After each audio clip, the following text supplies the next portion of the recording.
they think I belong. This is a place that they think I belong in, But it's okay. You have to forgive me if you hear my partner snoring. He's decided to sleep near me because this room is cooler. So yeah, I'll try my best to block that out, but enjoy the videos. Good morning, good afternoon, and good evening, everyone. Welcome back to my channel. My name is Beverly Rose, of course, and I guess in this series, I don't want to call it a series because this isn't as much entertainment as it is educational and just, I guess, documentative, I would say.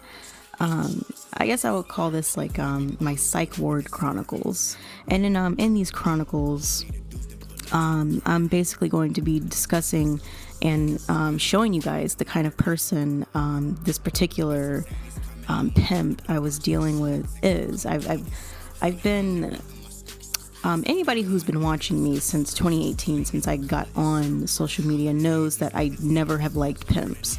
Unfortunately, I don't have those podcasts where I was kind of talking down on pimps and stuff like that. I deleted those. I do have a couple old podcasts up from that year, but anyone who knows me really knows that I don't like pimps for certain reasons. I believe pimp culture is very toxic to the Black community. I believe it's toxic because pimping is essentially human trafficking.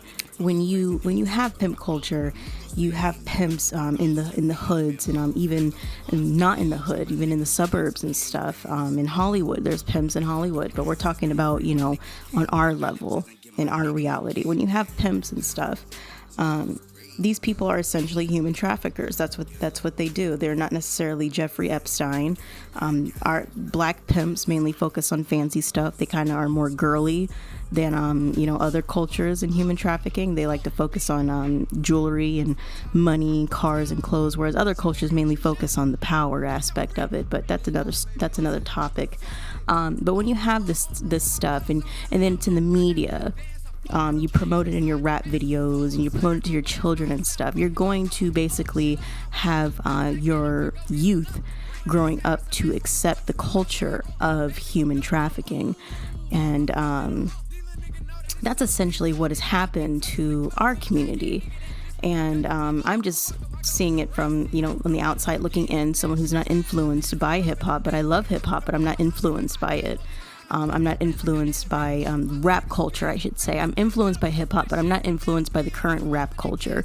And a lot of people differentiate rap and hip hop. Although rapping is an element of hip hop, it's definitely been tainted. But in like I said, in these chronicles, I'm going to be discussing with you the mentality of this pimp, the lying, the selling of false dreams, the false imagery, the use of fancy trinkets and stuff to try and lure in a woman. And the whole time I've only been here not for money, not for power, but just to dissect this man's personality. Not really caring about the environment I'm in. I just care about dissecting his personality, figuring out what is a pimp's weakness aside from messing with his money. What is it? And it's imagery. It's the image. If you ruin the image of the pimp, you can essentially take down the culture of human trafficking. That's how deep I think of it, and that's how deep I was thinking when I was dealing with this person. Protesters toppling statues and monuments of Confederate leaders and slave owners. 6 people arrested after clashing with police in front of the statue of Confederate General Robert E. Lee in Richmond, Virginia. Here's ABC's Andrew Dimber. But I am also schizophrenic, so there were times where I was drunk and I allowed him to get into my head and take advantage of me.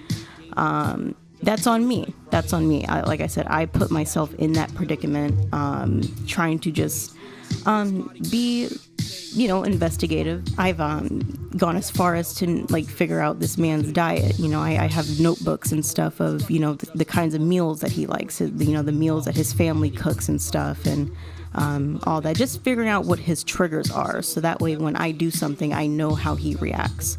And the main thing that I figured out what this particular pimp does, who not a lot of you who watch me know who I'm talking about, what he does is he calls the police. And this man basically illegally records people. So that way, if you do something online that he doesn't like, he'll call the police and show them, a clip of what you're of you saying something that could be potentially incriminating. Like, you're talking to this man who talks about, we're talking about a man who talks about, I should say we're talking about a boy who talks about chopping people's heads off with swords and stuff on his YouTube channel. So you can imagine how he speaks behind the scenes. So he'll take something like you saying that, like you say, oh, I'm going to chop this person's head off with a sword. He'll take something like that, he'll clip it, and he'll call the police in your local area if he knows, what city you live in. And then the police will come and get you basically and take you to a psychiatric facility to have you evaluated, because they have to take these certain threats seriously. And in this particular psychiatric visit, he took a conversation from 2 years ago, because I'm not currently speaking to him, and he called the police on me only because I was saying something online that he did not like. I'm not going to make this too long, but this is just a snippet of what you guys are going to be seeing in these chronicles. I have a lot to think about, a lot to discuss, because like I said, this is a real life experience.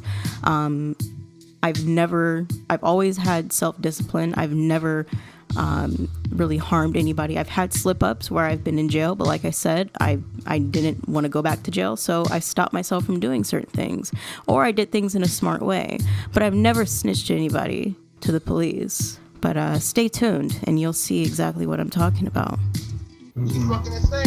She plays this role of this nice, innocent little fucking girl who had a rough start, and all, she just needs some friends and all this type of shit. And then as soon as you get close to her, she tries to destroy you. She's wicked. The bitch got a fucking demon on her or some shit. I ain't never met nobody like that in my life. And I've been locked up around fucking killers, rapists, murderers. Never met nobody this fucking crazy. She got a fucking, she's evil.